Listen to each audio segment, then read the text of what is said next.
That's right. 1, 2, 3. It's time for chemotherapy. 1, 2, 3. Okay, got to make light of it in some fashion. I mean, I've already lived through it. So, chemo 3 comes around, folks. Now we're in late March, and the COVID numbers are starting to jump off the charts. And I had been talking to family and the oncologist, and at that third chemo treatment, I said, look, when it comes time for chemo number 4, if these numbers jump off the chart, I don't want to come in to do chemo again. And they're like, okay, well, we're going to have to talk about that. And the risk is getting greater, and no one's doing a lot of what they should. And it's late March, and there's no masks anywhere. It's scary. And so my chemo treatment was right before all of the guidelines said, you should wear masks and things. So I do chemo number 3, and it's 2 days earlier than normal. It's on a Wednesday because that's the only time they could get me into the schedule, because people are scheduled out so far in advance. And, I'm a new person, so they're trying to slot me in. So I was a little nervous about that because I still hadn't felt completely recovered from the last time. But my numbers came back. They're like, your white blood cells are fine. White blood cells are fine, and we'll still do this. Okay. And then I had a very different reaction. So the next nurse, it's always a new nurse, she said, you know what? Those drugs weren't working. I'm going to give you a different drug to deal with the anti-nausea stuff that's stronger but different. It was an antipsychotic. And I now know what people go through that deal with, personality disorders and psychosis and stuff, and where they have to be on these antipsychotics. It is brutal, folks. I took the minimum dose, and I felt like a cement slab had been placed on my body, and for 24 hours I couldn't move. I was being crushed under the pressure, and the pressure in my head was phenomenal. And it's no wonder why it helps prevent nausea, because you can't do anything anyway. And after that experience, and I can't even begin to tell you really slow down that much. Everything just stop. That's what it feels like. And I was like, well, enough of that. I can't deal with that. But with the other drugs and the chemo, I went in a different direction, and chemo brain set in like there was no tomorrow. So there's 2 things that are going to come out of this, you guys, at the end of this major decision I'm going to let you in on. And it was a combination of risk factors from COVID and quality of life issues. In this third chemo, for 9 days, I was non-functional. I would go to bed, I would get up, I would sit in a chair like this. That's pretty much what I accomplished for the entire day. If I was lucky, I would do an email. That was really important. Otherwise, the computer stayed on the whole day. I barely touched it. The TV would just automatically play to the next episode on Netflix. I don't even remember what I watched. And it was so bad. And during this point, my mom was calling, and, because we have our daily talks, and she needed Tylenol gel caps. It's the only thing that allows her to deal with her pain, because she's got to have gel caps because other pills will get stuck and they don't dissolve. And it's the only thing that does not fight against the drug she's already on for COPD and her breathing. And she's just got to keep that moving forward, right? So my mom's health, not really good, all right? And so we're trying to figure out how to get her some Tylenol gel caps, because what is everyone doing in the time of COVID? They're hoarding toilet paper and disinfectants and Tylenol gel caps, apparently, because everyone's worried about fevers. And so I am sitting there, and I want to be helpful, and everyone is trying to help out, trying to figure out where can we find Tylenol gel caps. And I'm like, I've got a great idea, but I couldn't articulate it.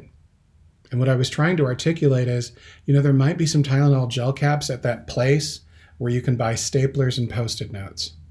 For a half an hour, all I did was think staplers and Post-it notes. What is that place? What is that place? While I'm sitting there like this, what is that place? No, vacant. And finally, I asked Paul, I said, where do you buy staplers and Post-it notes? Of course, it was like Office Depot, Office Max, Staples. Couldn't articulate any of that. That's how my brain was. Chemo brain had finally set in. My synapses weren't connecting.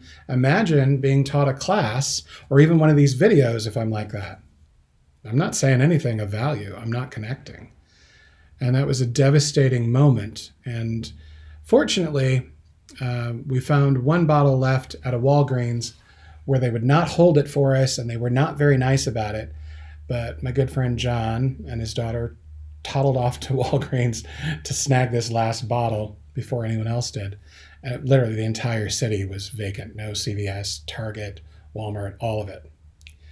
So good deed done, great. Now I'm dealing with this fallout of this chemo, and I'm still, when I can, and I had a lucid moment, I'd look at the COVID numbers. And they were escalating. And we had already talked about the number that I was comfortable with. Because when you do the math and you understand the algorithm of how they come up with how many people will be walking around your state asymptomatically, in Minnesota at that point, there was probably 40,000 people walking around asymptomatically. They didn't know they had it.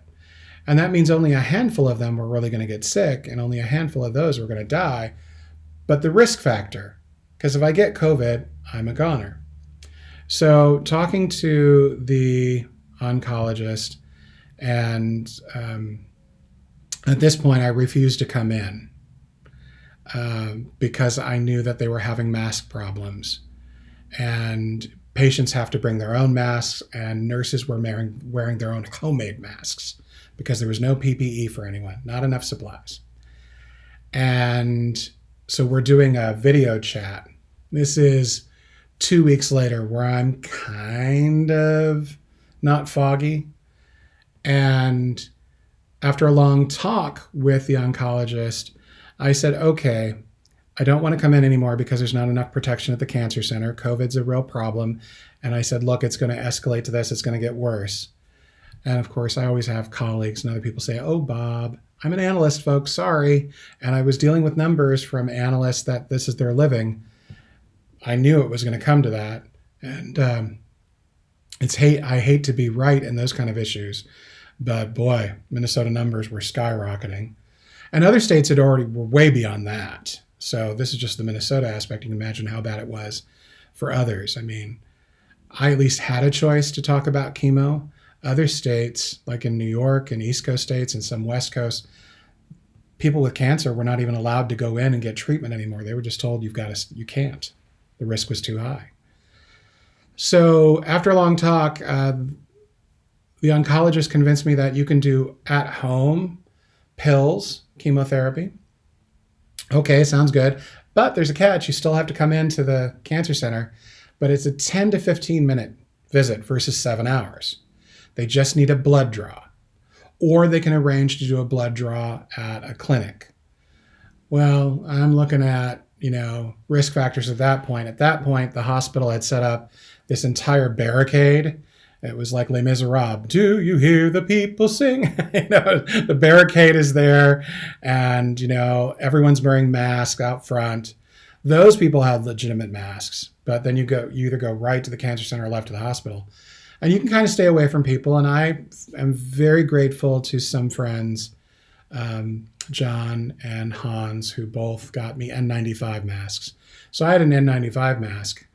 And I was able to get in, but everyone's still wearing homemade masks on the cancer side. And then you start looking at those people all go to the hospital side for their lunch. It was pretty messed up when you think about contagions.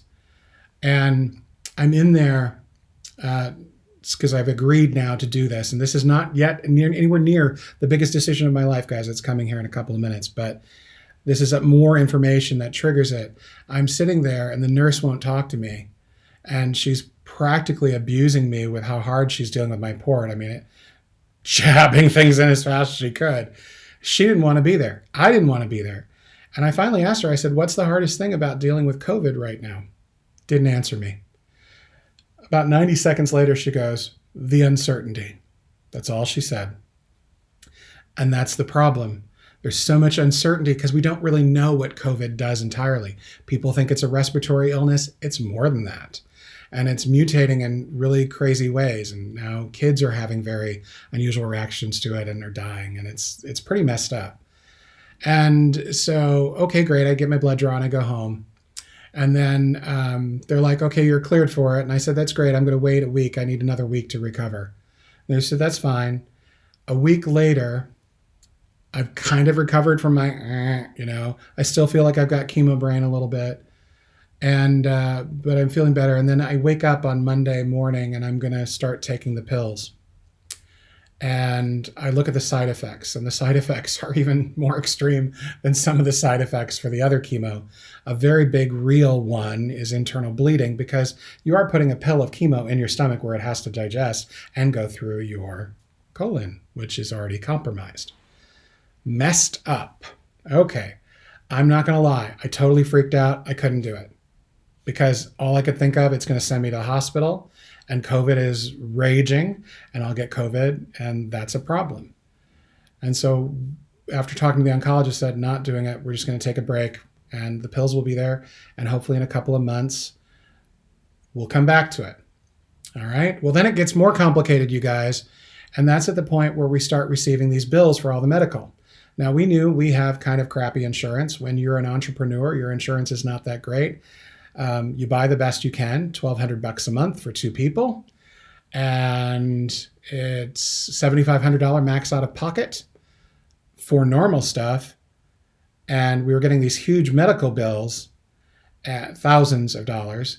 And then we read in the fine print, you ready for it?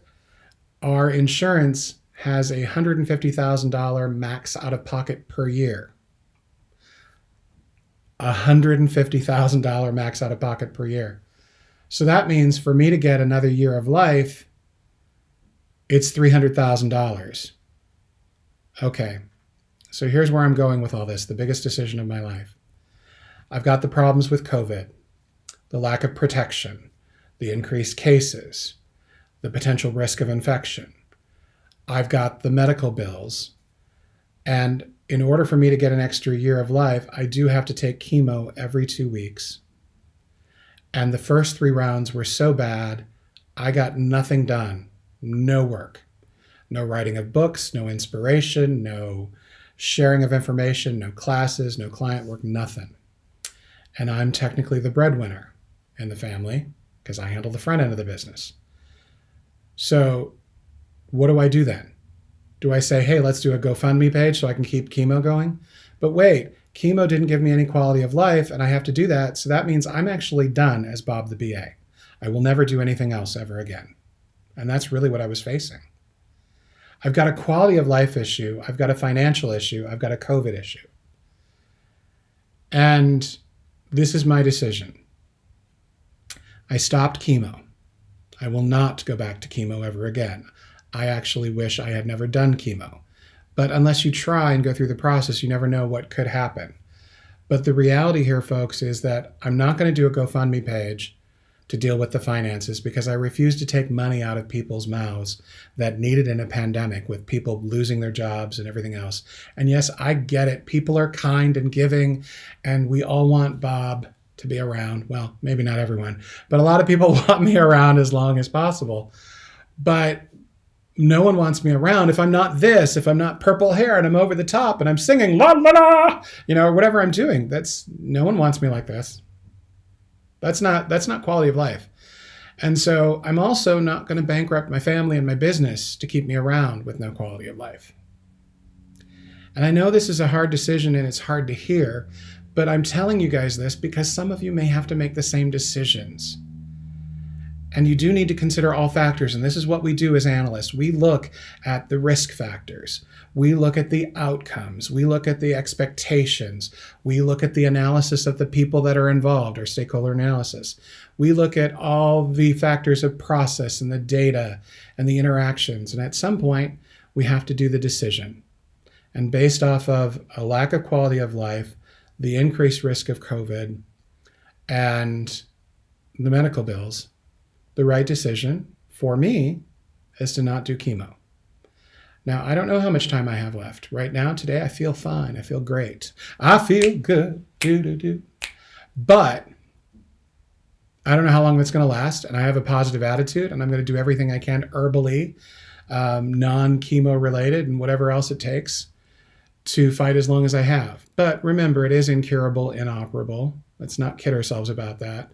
And doing alternative treatments aren't really going to work because all surgery has been pretty much, it's a no from the provider, from the doctors, everything else, because you've got too many competing points. So I know several of you have already given me great advice, and I appreciate it. But this is the path I'm on. And my path is to live positively, right? To share and inspire and do the best I can. And if I can give you guys a little information and get you to think, learn, and work differently with the time I have left, then it's been a great life. It's a good life. And I'm okay with that. I now have to counsel everyone else, right? So the beginning, people were counseling me. Now it's kind of flipped. Now I have to deal with everyone else because everyone else is in denial because you're going through that cycle. I've already been through denial. I'm done with denial. I've moved on. It doesn't mean that I'm not going through other things because that's natural. So I apologize for these really long-winded videos. Most of the rest of the videos from now on will be shorter, but I didn't want to break this up into a 12-part series. And hopefully this has given you enough information that you can make better decisions in the future as well. Put it in perspective. Remember, it's not the decision itself. It's not about, we win or we lose or all that other stuff. It's what we're going to do with it after the fact.